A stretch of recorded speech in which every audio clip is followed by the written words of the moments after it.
El reloj marca las 4 de la tarde, hora del verdadero análisis, hora de la mesa caliente con soluciones. Porque hoy es viernes, llegó la hora de Actualidad Pública, una mirada a los asuntos que te impactan. Prepárate para el verdadero análisis, porque si es noticia, se discute y analiza en Actualidad Pública. Bueno, se acabó la espera, estamos aquí, regresamos en esta nueva temporada de Actualidad Pública por Católica Radio, Católica Televisión y las redes sociales de la Pontificia Universidad Católica de Puerto Rico. Un placer para nosotros unirnos a cada uno de ustedes los viernes a las 4 de la tarde en este espacio de análisis y discusión. Vamos a escuchar los titulares del programa de hoy. No solo se trata de cualquier análisis. Esto es Actualidad Pública, un espacio creado para lo que necesitas escuchar. desde la enseñanza social de la Iglesia y el verdadero análisis de nuestros expertos. Actualidad Pública. Buenas tardes, soy Yalibet Rodríguez Rivera. Actualidad Pública ya regresó y en esta nueva temporada de análisis abrimos la mesa de discusión sobre temas que preocupan y afectan al pueblo puertorriqueño. Hoy los expertos ponen bajo la lupa las nuevas medidas impuestas por el recién electo presidente Donald Trump. Las órdenes ejecutivas implantadas han levantado banderas en muchos. La deportación de inmigrantes y la congelación de fondos federales son algunas de las órdenes que han generado un clima de incertidumbre y ansiedad colectivas, tanto en Estados Unidos como en Puerto Rico.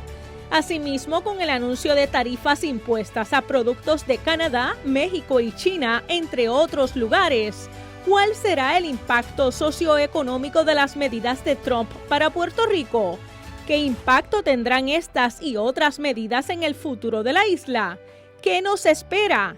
Ya estamos listos para dar comienzo a la nueva propuesta de Actualidad Pública. Son temas actuales y pertinentes para el país, para el mundo y para ti. Porque tú eres parte de Actualidad Pública. Nuestro deseo de que estemos informados y que podamos nosotros también mirar con detenimiento lo que pasa alrededor del mundo y cómo eso nos impacta en Puerto Rico. Estamos aquí de vuelta para este espacio de actualidad pública desde la mesa de la Pontificia Universidad Católica de Puerto Rico. Soy el licenciado José Frontera Ajenjo, presidente de la universidad, y me honra muchísimo poder abrir esta nueva temporada de este programa de análisis, particularmente desde la enseñanza social de la Iglesia, que desde octubre del 2012, ya por casi 13 años, hemos mantenido en estos medios y en este espacio para acompañarlos a ustedes en el discernimiento sobre los asuntos de actualidad. Doy la bienvenida en el panel de esta nueva temporada a la licenciada Lisa Riestra, vicepresidenta asociada de Asuntos Académicos de la Universidad. Saludos, Lisa. Saludos, Josian, señor presidente, saludos a Fernando, y pues me da mucho gusto estar aquí nuevamente en esta temporada con un panel actualizado y nuevas ideas y bríos, así que espero que sientan la misma emoción que nosotros de estar aquí. Ya Lisa lleva 10 años en este espacio compartiendo con nosotros, y alguien que era un invitado habitual que ahora se convierte en parte de la mesa de discusión, el decano de la Escuela de Derecho, el licenciado Fernando Moreno Rama. Saludos, Fernando. Saludos, Josian, saludos, Lisa, y gracias por la invitación a colaborar en este espacio que sé que lleva mucho tiempo y que es un espacio importante de análisis y discusión desde nuestra Universidad Católica. Dicen los españoles, entre abogados te veas, y no con las mejores intenciones, pero aquí estamos los tres, y según vayan surgiendo los temas, como en el pasado, estaremos trayendo otros invitados, tanto de la comunidad universitaria como de fuera, para mantenernos al día en lo que está pasando. La realidad es que estos primeros meses del gobierno, este primer mes del gobierno de Donald Trump, que recién se cumple la semana que viene, ha estado lleno de carreras, ¿verdad? Parece que vamos montados en una montaña rusa donde nos llevan de forma acelerada, de momento ponen freno, nos vuelven a dejar caer, nos voltean y nos han dejado en en un clima de incertidumbre, ¿verdad? Con la velocidad con la que van sucediendo las cosas, que me planteaba alguien en una reunión esta semana, que precisamente esa es su dinámica. Yo digo, hablo, fuerzo la discusión de un tema, y cuando veo la reacción de la gente, entonces digo, ok, ahora vamos a negociar. Vamos a ver hasta dónde podemos llegar con esto. Y empuja lo más que pueda a ver hasta dónde se genera la resistencia, y ahí se detiene, y entonces vamos a llevarlo a la mesa de discusión. Y en ese esfuerzo, todo lo que a su juicio es una reconceptualización del gobierno federal y de su poder y de su alcance. Y por otro lado también, de en qué temas debe estar metido o no el gobierno federal. Muchas de esas cosas no debieran sorprendernos, son las cosas que durante la campaña él estuvo anunciando que haría y vino directo a ella, como es todo el tema que tiene que ver con el ataque a la inmigración, todo el tema que tiene que ver con la ideología de género, todo lo que tiene que ver con su visión sobre la competitividad económica de los Estados Unidos, todo este tema de los aranceles y de las tarifas aduaneras, el gasto excesivo, según su visión del gobierno de los Estados Unidos, en burocracia, en programas que él entiende no debieran existir, y si existen no debiera ser a expensas del dinero de los contribuyentes. Todas ellas ideas que de principio suenan bien, ¿verdad? Porque si uno se pone a pensar en el fondo, dice, bueno, pues si se trata de detener la inmigración ilegal, bueno, pues diría alguno, pues para que son ilegales, ¿verdad? Se arriesgaron a eso. Sino, bueno, el gobierno no debiera gastando en cosas que no le corresponden, entonces eso puede implicar que nos bajen las contribuciones. Bueno, sí, debiera haber más mercado y más empleo en los Estados Unidos en áreas en las que China nos está quitando el trabajo y la producción. Parecieran ser ideas loables. En el fondo el problema siempre es cómo se implementan, ¿verdad? Y cómo se desarrolla un clima de superioridad que termina en el discrimen, que termina en la violación de derechos civiles, que termina vulnerando incluso la propia economía que se quiere proteger, porque el que piense que las tarifas es un castigo a los países sobre los que se imponen, pues realmente el castigo es para el que importa y consume desde esos mercados, como vamos a hablar con más detenimiento a lo largo del programa. Así que cómo responder y cómo enfrentarnos a ese choque. Los tribunales han estado actuando, ha habido órdenes para detener las órdenes del presidente, ha habido reacción del propio Congreso, por ejemplo, ante la congelación de Medicare, Medicaid y las ayudas económicas estudiantiles, pues el Congreso reaccionó, no solamente el lado demócrata, sino también el lado republicano, sabe que eso le cuesta votos, y sobre todo porque hay una conciencia que empieza a aflorar en el sector republicano del Congreso de que claramente este es el último cuatrenio de Donald Trump por la prohibición constitucional, pero que hay midterm elections en 2 años y ellos siguen siendo candidatos a estar en el Congreso más allá del término de él. ¿Cómo reaccionamos y cómo nos vemos frente a todas estas circunstancias? ¿Qué efecto tiene eso sobre nosotros en Puerto Rico? ¿Hacia dónde van las cosas? Pues por ahí comenzamos la discusión en este primer espacio de actualidad pública. Lisa. Sí, un poco resumiendo lo que acaba de decir el presidente, si miramos cuántas órdenes ejecutivas ha firmado Trump en lo que va, no digo del mes de enero, la inauguración fue el 20, desde el mismo 20 hasta el 29 de enero fueron 45 órdenes ejecutivas. ¿Qué tal eso para una democracia, verdad? Con una rama legislativa que está diseñada para ser como la rama fuerte, ¿verdad? Aunque luego históricamente pues la rama judicial llegó a tener su protagonismo. Pero es como un gobierno unilateral, ¿verdad? Con el Ejecutivo no ejecutando leyes, sino más bien legislando. Y ya, por ejemplo, el mismo 20 de enero revocó 78 políticas de Biden. Muchas de estas órdenes están dirigidas al tema inmigratorio, al tema que mencionó el presidente de la política de DEI, ¿verdad? Diversidad, equidad e inclusión. Que recordemos, ¿verdad?, que eso no solamente impone, ¿verdad?, por ejemplo en la educación, pues la ideología de género, sino que también pues celebra esa diversidad de culturas, de razas, de las minorías.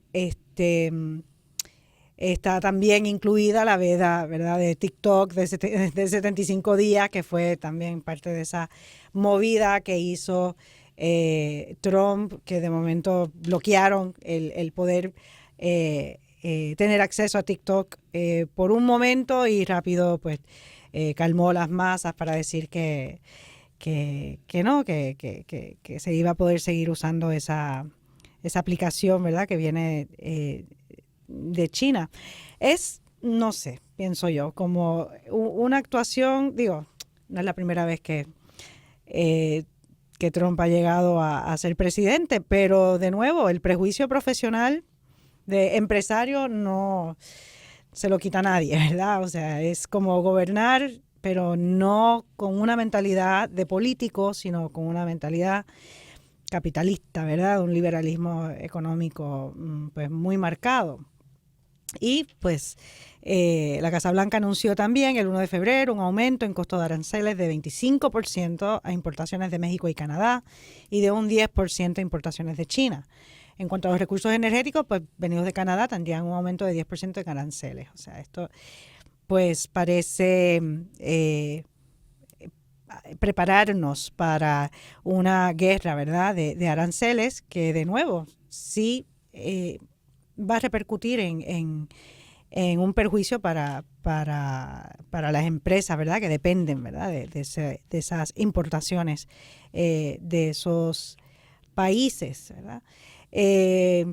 La verdad es que las enseñanzas sociales de la Iglesia se han pronunciado sobre el tema de los aranceles. Estoy pensando en lo que mencionó el Papa Emérito Benedicto XVI, ¿verdad?, que en paz descanse, en la Caritas in Veritate, y sobre las migraciones, ¿verdad?, que si bien es una encíclica del 2009, pues muchos de los problemas que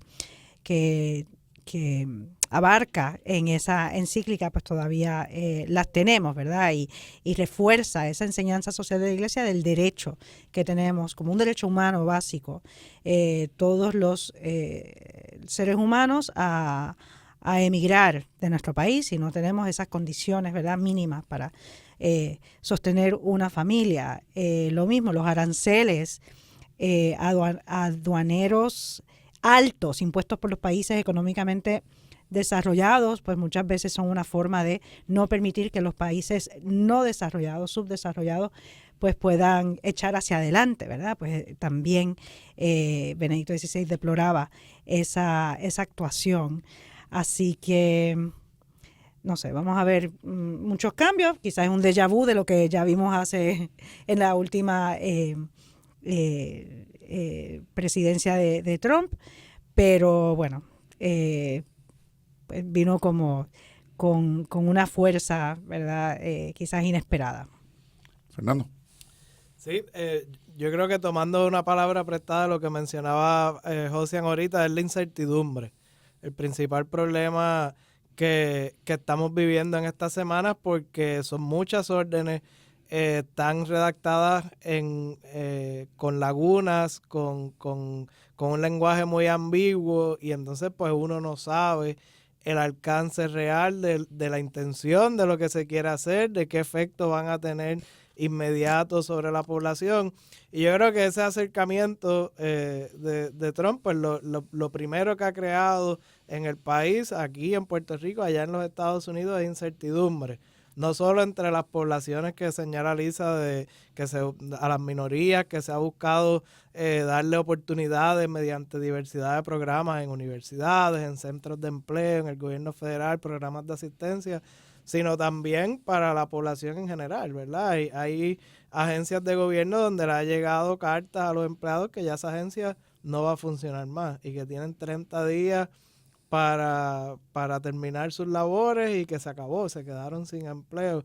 Y entonces esa no es la forma en la que nosotros estamos acostumbrados a que los gobiernos funcionen, ¿verdad? El gobierno idealmente debería dar certeza a la empresa privada, a los ciudadanos, de que las transacciones y los negocios y la vida que se está llevando a cabo en un marco de orden, de respeto a la ley, y eso pues es lo que Trump no está haciendo, ¿verdad? Él está gobernando por decreto, Y aunque muchas de esas cosas no logren convertirse en normas, porque como señalaba ahorita Frontera, los tribunales van a tener un rol muy activo en esto, y él no tiene el poder como ejecutivo y como presidente para muchas de las cosas que está intentando hacer.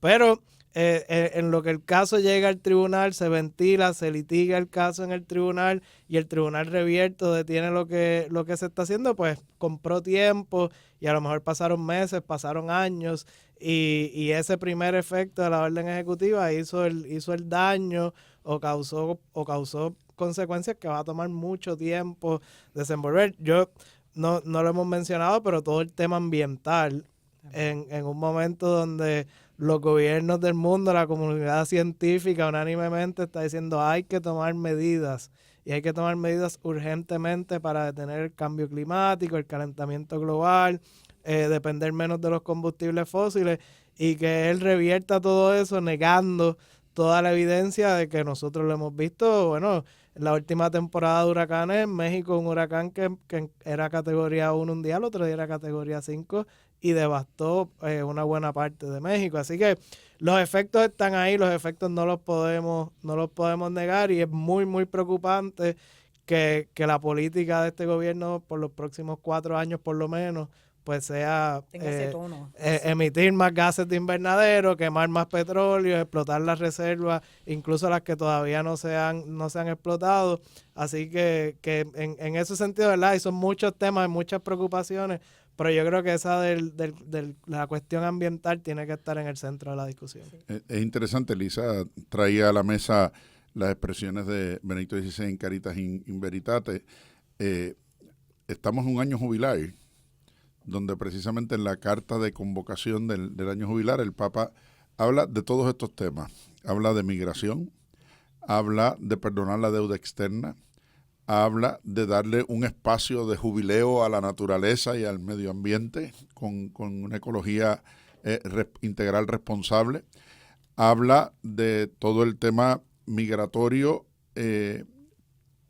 y en el tema migratorio no solamente, Lisa mencionaba ahorita, los que se ven forzados a salir porque las condiciones económicas, sino que va más allá y dice, pregúntense los países que los están recibiendo cuánta responsabilidad tienen sobre las condiciones de vida en los países de donde llegan los refugiados que le llegan, ¿verdad? O sea, cuán culpable tú eres de la situación que están viviendo, ¿verdad? En el caso de Europa, que tiene que cargar con los que emigran de África, y en el caso de Estados Unidos, las situaciones que ha estado provocando en toda América Latina históricamente.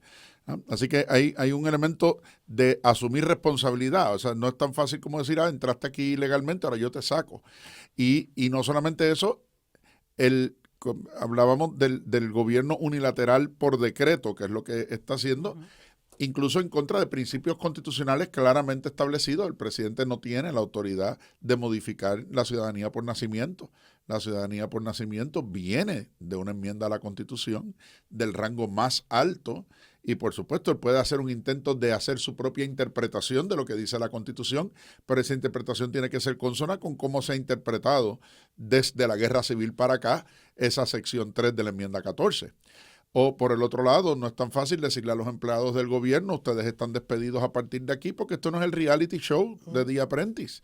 ¿Sabe? Los empleados de gobierno tienen, por disposición de interpretación constitucional, un derecho propietario sobre sus puestos, y no basta con decir tu puesto ya no existe, porque si esa persona tiene seniority en la agencia, si esa persona tiene unas condiciones y unas características particulares, corresponde entonces que se le reubique a esa persona en la agencia, y quien tiene que terminar fuera del empleo es otra. Esta idea, y no olvidemos lo que pasó aquí con la Ley 7, ¿verdad? Que dijimos, que vamos a sacar tantos empleados públicos, pero nos vamos a ahorrar tantos millones de dólares. Al otro año el presupuesto del gobierno de Puerto Rico no cambió. Entonces, de momento el presidente ha hecho un esfuerzo porque dice, no, hay que reducir 2 millones de empleados del gobierno federal. Pero si tú no haces eso planificadamente, ¿cuántas agencias pueden quedar totalmente desprovistas de los empleados que necesitan para poder implementar adecuadamente la política pública? El gasto. Mire, el poder de gasto no lo tiene el presidente, el poder de gasto lo tiene el Congreso. Y cuando digo el poder de gasto lo tiene el Congreso, a lo que me refiero es quién tiene el poder de decir en qué se gasta el dinero. El Ejecutivo es el que lo gasta, por supuesto, porque es el que implementa la política pública.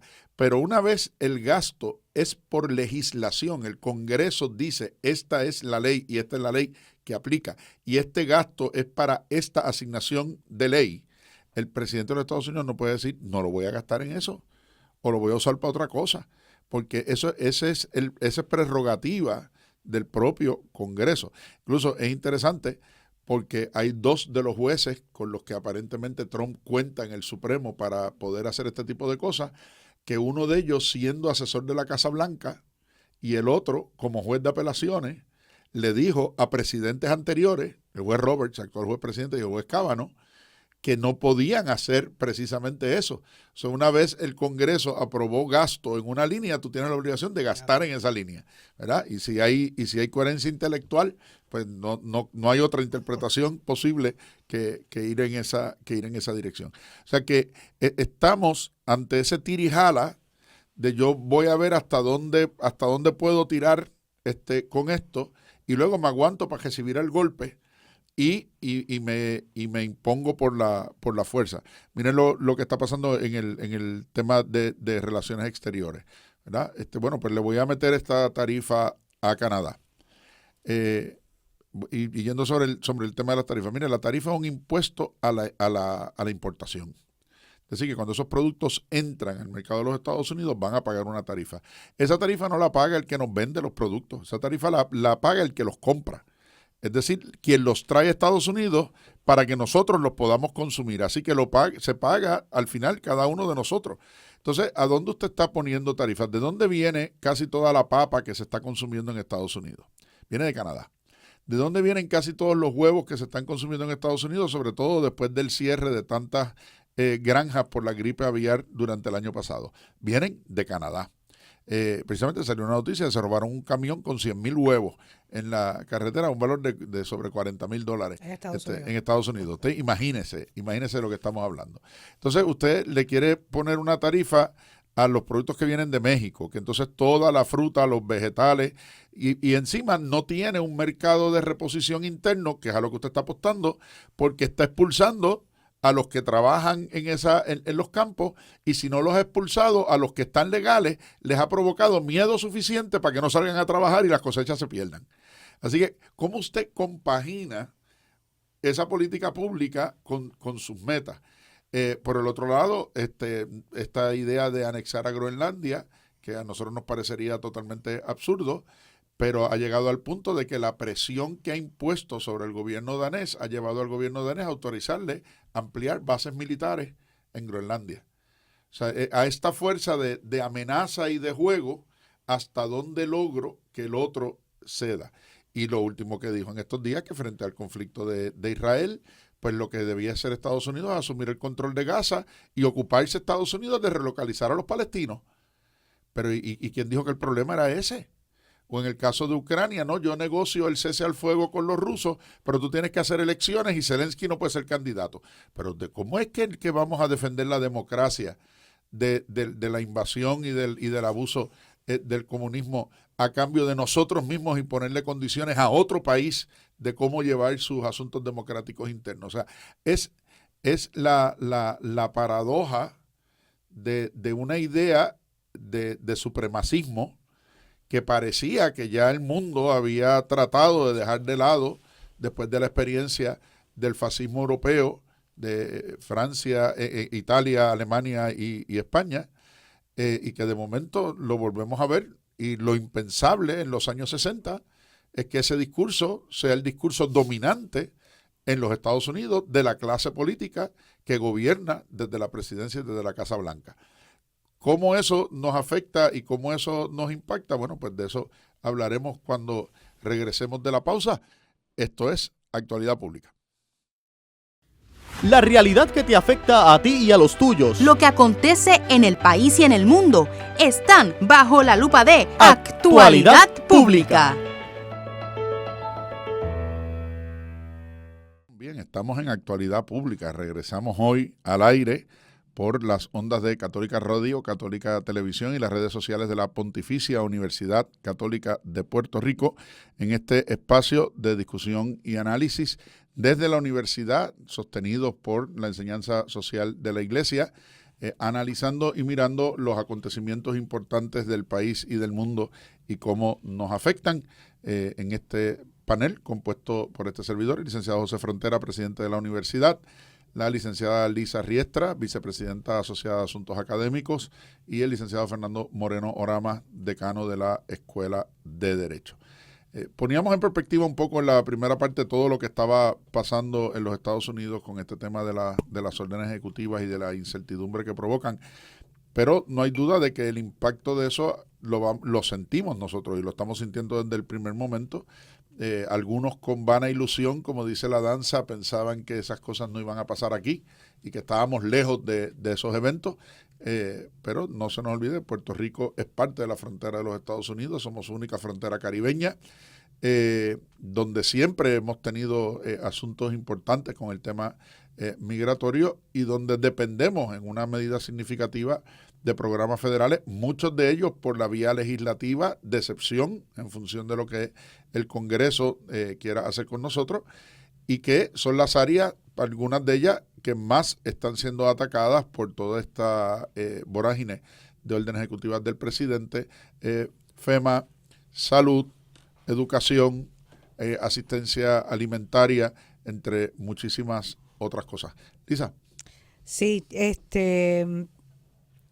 escuchando lo que nos dijo el presidente en la primera media hora de la orden ejecutiva relacionada, ¿verdad?, a la ciudadanía por nacimiento, que es algo protegido por nuestra Constitución, y decía que era una interpretación del presidente, pues lógicamente llama la atención que le toca por la misma Constitución a la rama judicial esa interpretación y no a la rama ejecutiva. O sea que esto parece ser una inversión de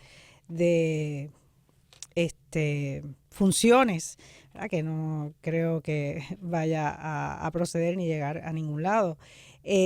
También, como dijo al principio el presidente, pues muchas veces estas medidas extremas, ¿verdad?, en lo que llegan a los tribunales, como mencionó el decano Moreno, pues aprovecha entonces pues para negociar, quizás es el tema de los aranceles, ¿verdad?, ese aumento de aranceles a México y a Canadá, pues para renegociar el Tratado Libre de Comercio, bueno. Pero de nuevo es a costa de la paz y de la seguridad, no solamente en Estados Unidos, sino también aquí, y entre los valores del bien común, ¿verdad?, que siempre ha predicado la Iglesia en sus enseñanzas sociales, está la paz y la seguridad. O sea, es algo que uno confía en el Estado para brindar esa paz y esa seguridad. Y aquí a nivel de gobierno local, con lo que está pasando en Estados Unidos, pues lo vemos difícil, ¿verdad?, por lo mismo, ¿verdad?, todo el tema de la agricultura, que muchas veces dependen nuestros dueños de fincas, agricultores, de esa mano de obra, ¿verdad?, de personas que quizás, ¿verdad?, pues no están con una estadía regular en el país, pues y quizás personas que sí tienen esa regularidad, pues no están dispuestas a trabajar en el campo, que va a pasar con la poca agricultura, ¿verdad?, que tenemos. Si va a incentivar a que crezca también esa porción de nuestra economía, que abona, ¿verdad?, a nuestro progreso, ¿verdad? En la Fratelli Tutti, ¿verdad?, el Papa Francisco, hermanos todos, hablaba sobre esa migración, ¿verdad?, y lo penoso que es muchas veces para las personas cuando ¿verdad?, que tienen que sentirse forzados a migrar, cuando son explotados con fines políticos. Dice, para colmo, en algunos países de llegada, los fenómenos migratorios suscitan alarma y miedo, a menudo fomentados y explotados con fines políticos. se difunde así una mentalidad xenófoba de gente cerrada y replegada sobre sí misma, ¿verdad? Vimos cómo deportaban a unos colombianos de nuevo a su país, y el gobierno colombiano no quería permitir que los aviones militares de Estados Unidos aterrizaran, ¿verdad?, en Colombia. O sea, se crea un ambiente de inseguridad, con la paradoja de que Estados Unidos está hecho precisamente de inmigrantes, ¿verdad? Nació gracias y se desarrolló a los inmigrantes. Nada, estos son como mis primeros pensamientos en esta media hora. Como decía alguien, los acusamos de entrar ilegalmente. Bueno, pero es que todos esos territorios del sur fueron ganados por la guerra. Tampoco es como pretender decir que los indios no tienen, que los nativoamericanos no tienen derecho a estar en los Estados Unidos y que su espacio son solamente las reservas. Bueno, es que ese era su espacio vital, ese era su espacio natural. Los hispanos estábamos en los Estados Unidos 200 años antes de que llegaran los ingleses a Plymouth. O sea, es la inversión de la historia, ¿no?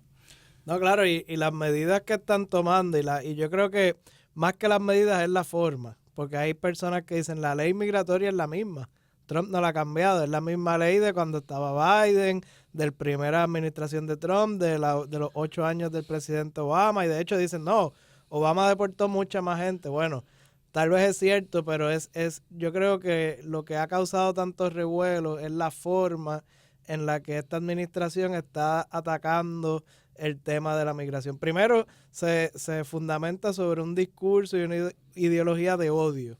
Odio contra el migrante y principalmente contra el migrante hispano, latino, de Centro y de México, que es Norteamérica, México, Centroamérica y tal vez algunos países ya de Sudamérica, Venezuela, Colombia, etcétera, y de miedo. La primera vez dijeron, no, solo vamos a deportar los que tienen récord criminal. Entonces, en un país tan grande, con tantos migrantes, hacer redadas para encontrar personas que tienen récord criminal es una tarea enorme. Así que, ¿qué están haciendo? Pues están haciendo expediciones de pesca, y no es en sitios como Texas, que nos parecen lejanos, sino tan cerca como comunidades aquí en Puerto Rico.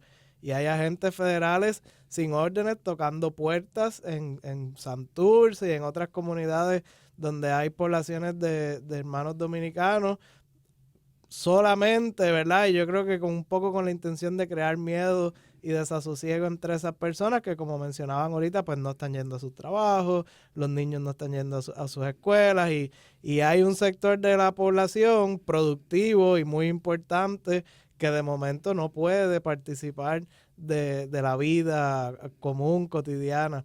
Y entonces yo creo que la forma en la que se está abordando este asunto desde esta presidencia y desde el punto de vista del presidente Trump es humillante para la dignidad humana, ¿verdad? Y lo que el presidente de Colombia decía, yo no tengo problema con que deportes a los colombianos y los repatries. El problema es que los trates como unos delincuentes y los traigas en aviones militares como si fuesen enemigos de guerra, ¿verdad? Yo te ofrezco el avión presidencial y los traemos a su país de una manera digna, porque pues es lo menos que se espera en unas situaciones como esta. Y lo otro es que el proceso, que de por sí era difícil para un migrante, el proceso legal de formalizar su situación en los Estados Unidos, pues de plumazo la administración dijo, todas las personas que tenían citas o tenían señalamientos o tenían vistas quedaron suspendidas hasta nuevo aviso.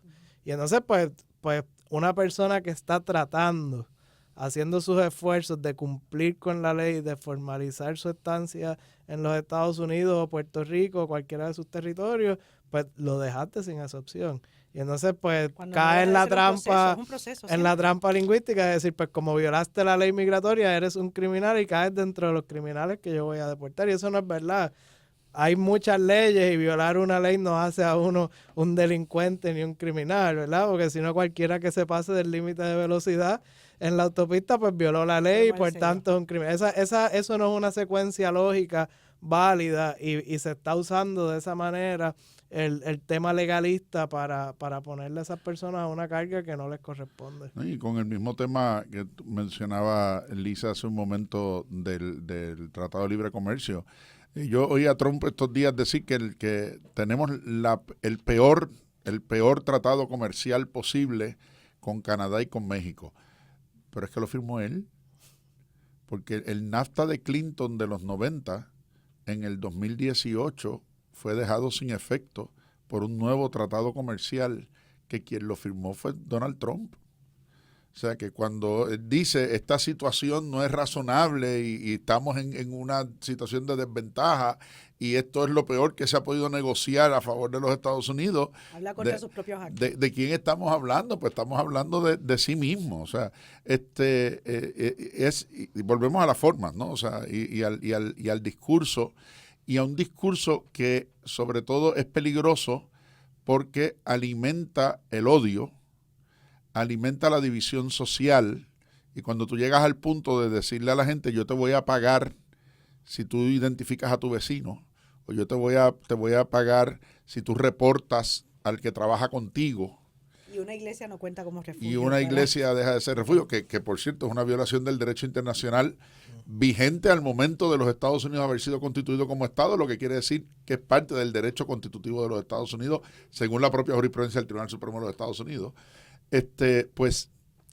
Llega un punto donde la forma misma se convierte en violencia de Estado. Y el Estado mismo se convierte en un promotor de la violencia y de la inseguridad, como tú decías, ¿verdad, Lisa? Hace un momento. Y yo creo que eso es parte de lo que hay que llamar la atención. Esto divide y vencerá, ¿verdad? Que es la teoría de siempre. Y por eso hablaba yo ahorita del tema del fascismo, ¿no?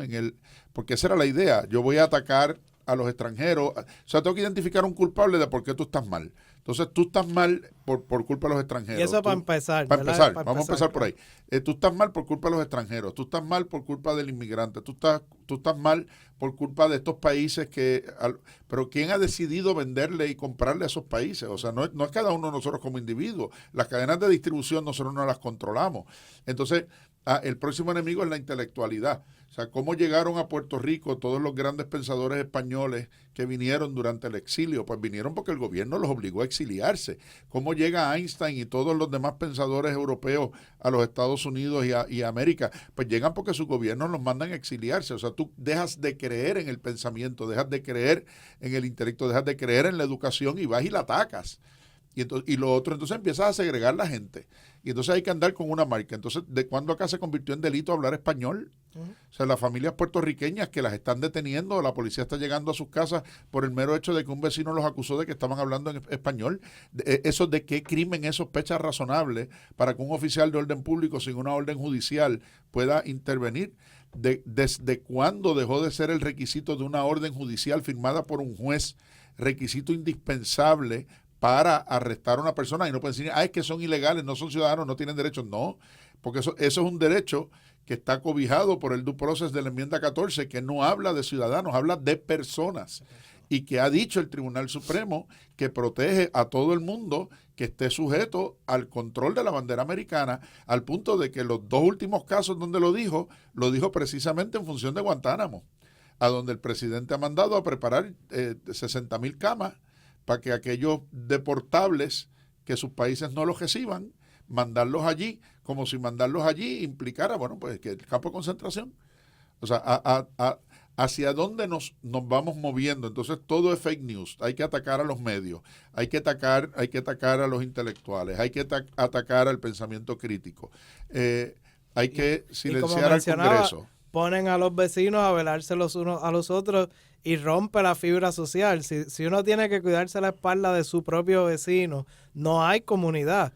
Y esa falta de comunidad es lo que crea ese caldo de cultivo del fascismo y de querer un líder que venga con políticas de mano dura y de resolver esto por sí solo, versus una forma más democrática de hacerlo, más humana, de vamos a reunir las comunidades, vamos a sentar a todas las personas en la mesa, tomar decisiones colectivas en conjunto, versus esta mentalidad de no, o sea, vela a tu vecino, dime lo que está haciendo mal, y hoy puede ser los migrantes, pero mañana nos encontraremos otro enemigo o crearemos otro enemigo y iremos haciendo esas pequeñas redadas la línea es bien peligrosa, la línea es bien finita donde nos estamos acercando en ese desmantelamiento de las comunidades. Y hay que tener mucho cuidado con el uso del cristianismo y de la religión para justificar muchas de estas cosas.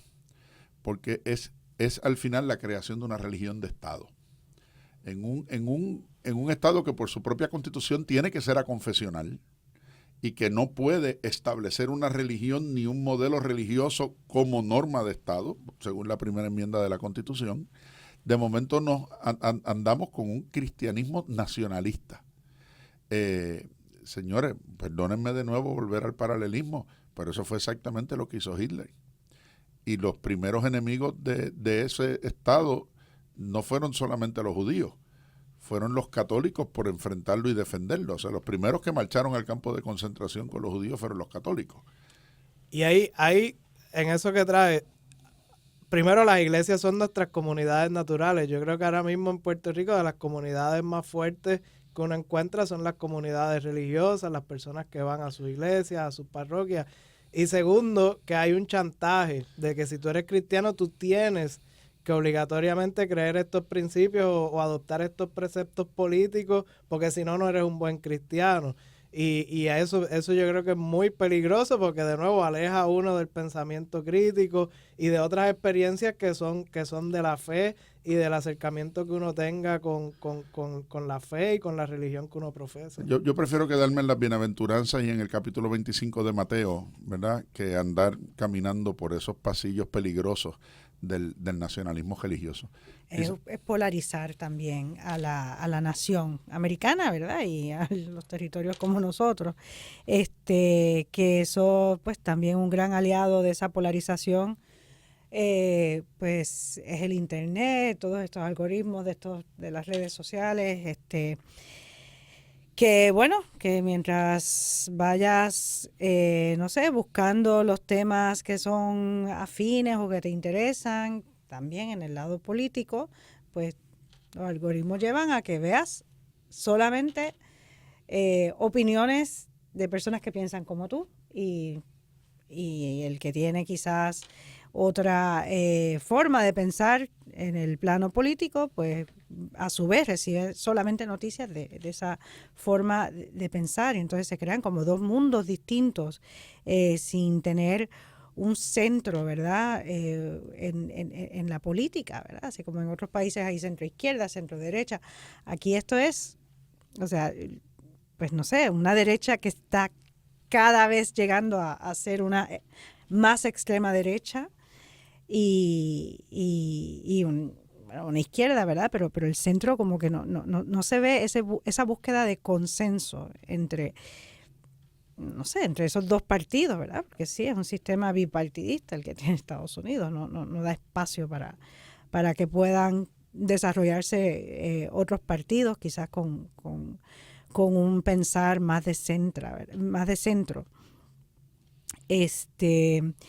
Y escuchando a Fernando, ¿verdad?, hablar de estas pues redadas o de esta búsqueda, ¿verdad?, de inmigrantes para deportarlos, pues recordaba, y José, que ahora trajo lo de Guantánamo, pues lo que pasó después del 9/11, ¿verdad?, con esas redadas que hacían con cualquier persona que tuviera un apellido árabe, ¿verdad?, por el hecho de ser árabe. O los japoneses cuando Pearl Harbor. También, que sí, es verdad, los países usan la legislación migratoria para escoger quiénes entran y quiénes no, y va cambiando, pues según, pues no sé, desean que lleguen más personas de tal país y menos de tal otro, que es lo mismo que hace México con Centroamérica, pero de nuevo es el modo, ¿verdad? Se supone que sea un Estado de derecho y no de tiranía, ¿verdad? Por eso es que se supone que la Constitución sea una protección de cualquier dictador.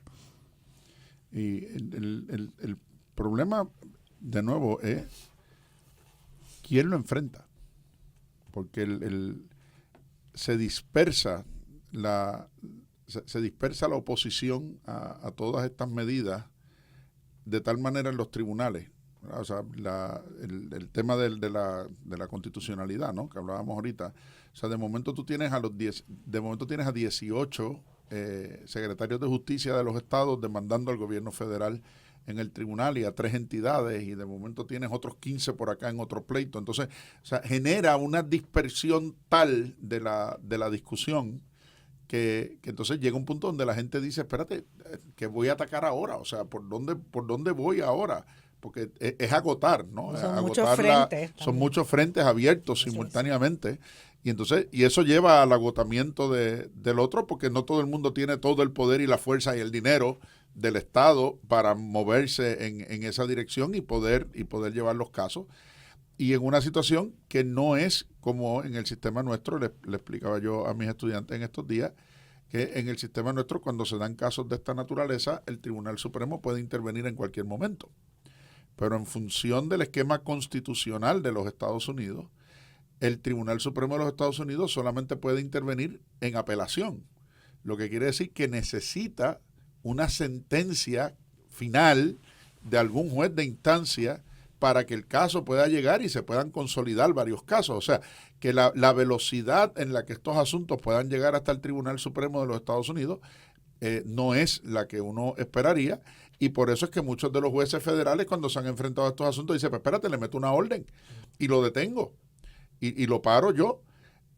Claro, hay que tener cuidado con lo que ya pasó una vez en la historia, con 2 presidentes, que el Tribunal Supremo les dijo no puedes hacer tal cosa, y la respuesta de uno de ellos fue, ¿y con quién me vas a detener?